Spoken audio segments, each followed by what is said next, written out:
Alright guys, welcome back to the channel. Today we're going to take a little trip in the Datsun over to Hydrastar. So this transmission is from Liam Nissan, the original.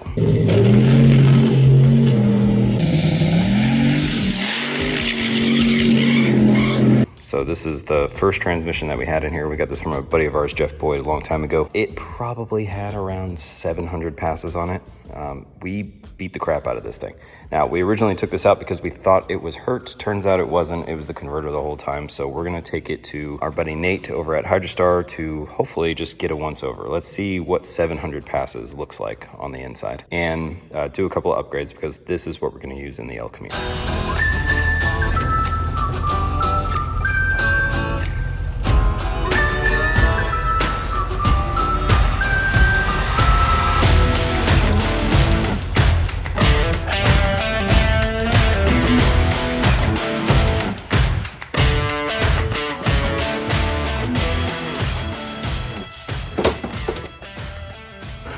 Pump real quick.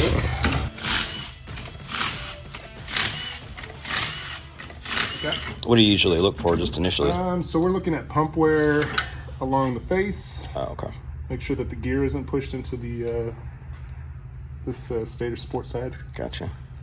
Look good there. I mean, she looked like she's been sitting for a while. Yeah, it has. Yep. We'll give that I think probably about a year and a half. And then we're looking at the crescent here and the pump groove. So the pump looks okay. It's actually got a lake style pump. So you see that relief there? Yeah. That helps for lubrication in the pocket so the gear doesn't side load. Okay. So good. pump is in good health there. Stock input shaft. And so something to note here, you see how they this is how they would set end play right here. So what we'll end up doing is we'll do away with these shims here, and what we'll end up doing is replacing this thrust washer with the bearing. Okay. That will change the end play and move the drum further into the pump, so we can use a thinner thrust washer yeah, and see how less thick that shim. is now. I gotcha. The problem with doing it like this is that is your shim and your thrust washer get so close to the edge here that you kind of got to be careful, because you can kind of see where it's been riding on the edge of the drum. Oh, you yeah. see where the shadow is, where the sealing ring's been. Yep. So it's barely in the sealing bore. I gotcha. This will move everything up towards the sealing ring groove. And what's stock shaft usually good for? When do they start breaking? I kind of cap them off at about 850. Oh, good.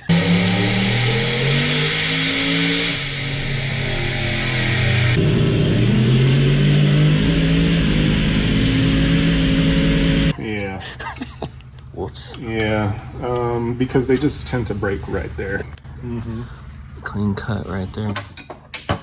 Damn. Well, maybe that crappy converter we were using was the only thing that kept that thing from breaking. So yeah, if you're on the looser side, then definitely Yeah.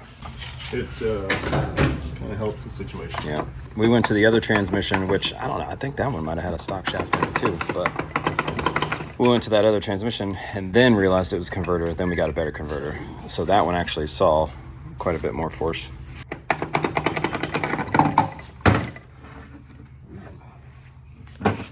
Abnormally Got an stuck. aluminum drum. Oh, That's okay. good. You guys are seeing all of this the same time I am because I've never been in this damn thing. The problem that you're going to have here with this drum, that I can already see, is that the sealing ring groove, or the sealing ring bore, is grooves from the sealing rings themselves. So we may be able to machine a sleeve and fix the drum. Oh, gotcha. Yeah, see with those sealing ring grooves that have been worn into the aluminum there? Yeah, That's going to create yeah. a problem. Oh, geez. Yeah. So good drum, but It's just a good drum, old. but it's wore out. Worn, yeah. It needs some love for sure. Yeah. And we'll go to high gear clutches. Wow, these things actually look pretty good. Hey, all right. I don't know how. So what this is here, this friction right here is, this is what they use in early style Allisons. Oh, okay. Because it would have some similar internals as the Turbo 400. This clutch was made for the heavy duty 110 applications that it came in. So it's like a metallic friction as opposed to a paper type friction. Okay. They're great. They kind of generate a lot of heat because of the material that they're made out of. And we've got 1, 2, 3, 4, 5. So we'll change that to a 6 clutch. Okay. And so not something, I mean, do you normally use these in, you know, I guess that kind of power, or you usually switch? I like to use them for off-road applications. Okay. Because in off-road applications, this drum, which is the 3rd gear drum, is kind of always on and off. Yeah. So works great for that. Drag racing, probably not so much. Now, I mean, is the drum at the point where it needs to be replaced? Like, it's more worth just replacing it? We can replace it, but I can fix it. Okay. So I would much rather do that because that'll save you about a good $1,000 off the rip. Gotcha. Okay. So we'll fix that. All right. Other than that, the rest is gear train, and we'll look at 2nd gear clutches. Which you got a stock 3 clutch count, which they don't look bad at all. You think primary reason why the friction materials look so good is because the converter? I would say so. You're not getting the full, especially the type of racing that you probably do, which would be the street type stuff. Allegedly! That was a civil suit and there was no evidence! Yeah, this transmission, the majority of it saw street, so not a crazy amount of load even at that. Exactly. But then when we started putting it on the track a little bit more, it wasn't holding anyway. I think the first time that we actually even tried turning it up to above 1,000, it just went straight to the limiter every time.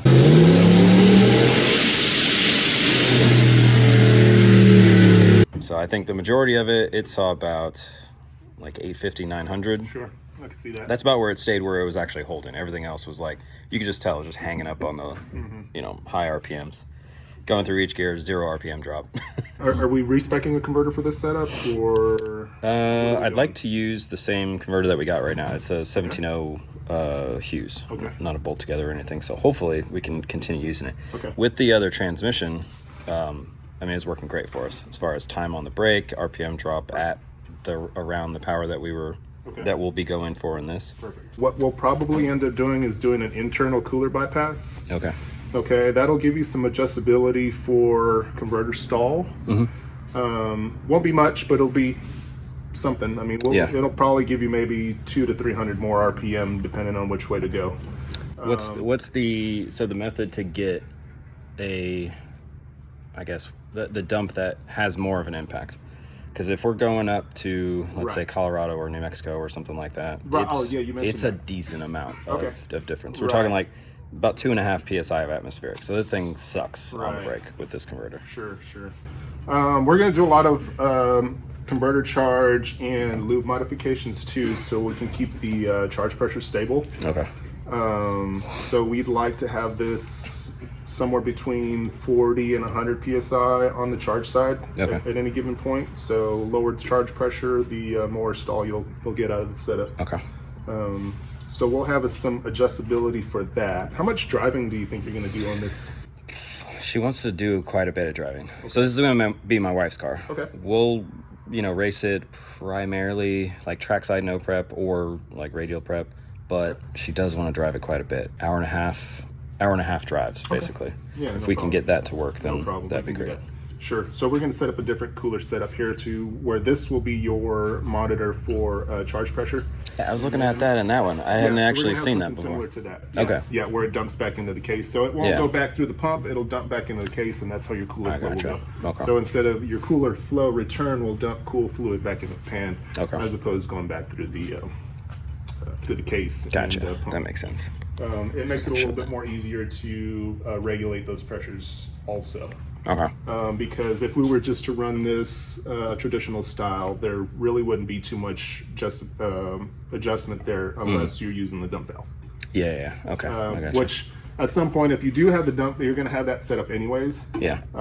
So we're just going to go ahead and jump ahead of it and have the setup there for you. That way, when you do decide to go to the single or to the dual stage setup, it'll already be plumbed. Okay. And still run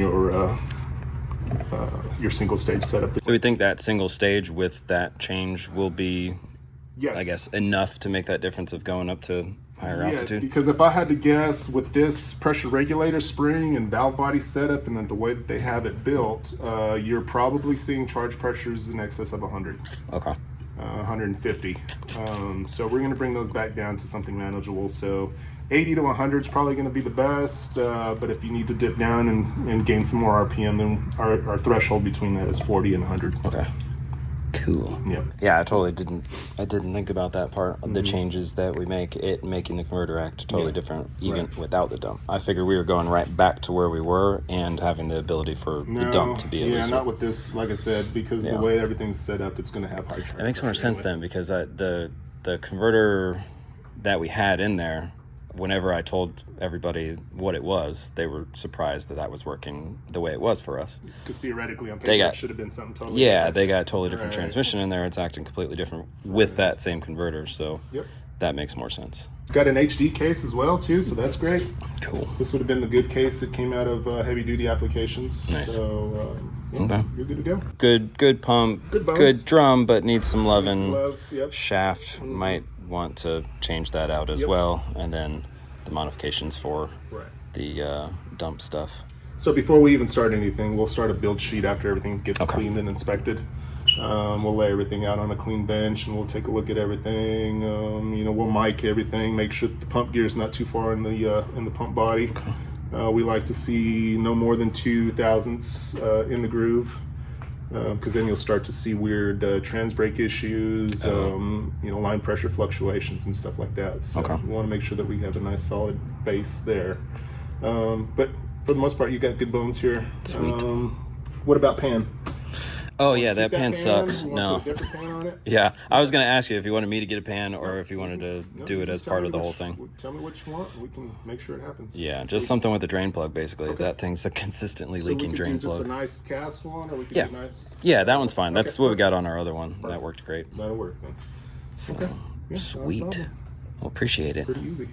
Yeah, thanks for taking the time to absolutely pull it all out right away. Yeah, I want you to see what you got. And know what we're gonna do and what effects it's gonna have later on when it goes into the car. Awesome. Sounds good. All right, guys, that's going to do it for this one. Huge shout out and thanks to Nate for walking us through all of that. He definitely didn't have to do that. I know he's a busy man, so this whole time I didn't realize how much we were actually improperly using our previous transmission in Liam. So yeah, nice to know that we'll have a good solid unit now after they're done with it, and yeah, looking forward to seeing it. So as always, like, share, subscribe, leave me a comment, let me know what you think, and we'll have another video up here pretty soon on the El Camino, so stay tuned for that.